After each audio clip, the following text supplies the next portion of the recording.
அண்மை செய்தி ராமநாதபுரம் அழகன் குளத்தில் டாஸ்மாக் மதுபான கடையை அகற்ற கோரி பெண்கள் போராட்டத்தில் ஈடுபட்டு வருகிறார்கள். அந்த காட்சிகளை நாம் பார்த்து வருகிறோம். போராட்டத்தை கைவிட்டு செல்லும்படி கோரிய காவலர்களுடன் பெண்கள் வாக்குவாதத்தில் ஈடுபட்டிருக்கிறார்கள். அண்மை செய்தியாக பார்த்து வருகிறோம்.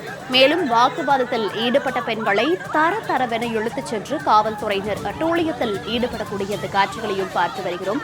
பெண்களை தரவென இழுத்துச் சென்று கைது செய்யக்கூடிய அந்த காட்சிகள் வெளியாகியுள்ளது. டாஸ்மாகை அகற்ற வலியுறுத்தி போராட்டத்தில் ஈடுபட்ட பெண்களுடன் போலீசார் பேச்சுவார்த்தையில் ஈடுபட்ட நிலையில் தற்போது அங்கு பெண்களை போலீசார் தரவென வலுக்கட்டாயமாக இழுத்துச் சென்று கைது செய்யும் நடவடிக்கையில் ஈடுபட்டிருக்கிறார்கள்.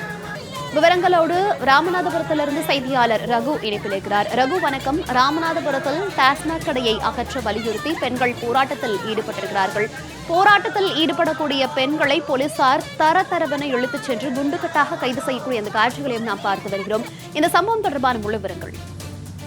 கண்டிப்பா மௌனிகா, ராமநாதபுரத்தை அடுத்த அழகன்குளத்தில் டாஸ்மாக் மதுபான கடையை அகற்ற கோரி பெண்கள் நடத்திய போராட்டத்தில் பெண்களை தடுத்து நிறுத்தி போலீசார் தரவென்று இழுத்துச் சென்று கைது செய்தனர். இதனால் அந்த பகுதியில் பரபரப்பும் பதட்டமும் நிலவி வருகிறது. ராமநாதபுரம் மாவட்டம் அழகன்குளத்தை அடுத்த நாடார் வலசை கிராமத்தில் செயல்பட்டு வரும் டாஸ்மாக் மதுபான கடையை அகற்ற கோரி தொடர் போராட்டங்கள் நடந்து வருகிறது.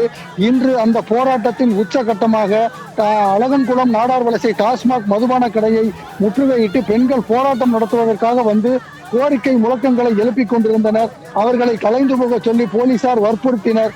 அந்த பெண்கள் கலைந்து போக மறுத்து டாஸ்மாக் மதுபான கடையை அகற்ற கோரி முழக்கங்களை எழுப்பிக் கொண்டிருந்தனர். இந்த நிலையில் அவர்கள் கலைந்து செல்ல மறுத்ததால் போலீசார் அவர்களை தரவென்று இழுத்துச் சென்று போலீஸ் வேனில் ஏற்றி கைது செய்தனர். இதனால் அந்த பகுதியில் பரபரப்பும் பதட்டமும் நிலவி வருகிறது. போராட்டத்தில் ஈடுபட்ட பெண்கள் மற்றும் குழந்தைகளை போலீசார் தரவென்று இழுத்துச் சென்றதால் அந்த சம்பவம் அழகன்குளம் பகுதியில் பெரும் பரபரப்பை ஏற்படுத்தியுள்ளது. இதில் வயதான முதியோர் மற்றும் கைக்குழந்தையுடன் இருந்த பெண்களும் தரவென்று இழுத்துச் சென்றது சோகத்தை ஏற்படுத்துவதாக இருந்தது. கைது செய்யப்பட்ட பெண்கள் போலீசாரின் இந்த நடவடிக்கையை கண்டித்து முழக்கங்களை எழுப்பினர். அது மட்டுமின்றி டாஸ்மாக் மதுபான கடையை அகற்றுவேன் என்று சொல்லி வாக்குறுதி அளித்த கனிமொழி மற்றும் திமுகவினரை கண்டித்தும் முழக்கங்களை எழுப்பினர். இதனால் அந்த பகுதியில் பரபரப்பும் பதட்டமும் நிலவி வருகிறது. மௌனிகா, தற்போதைய கள தகவல்களை வழங்கியமைக்கு நன்றி ரகு.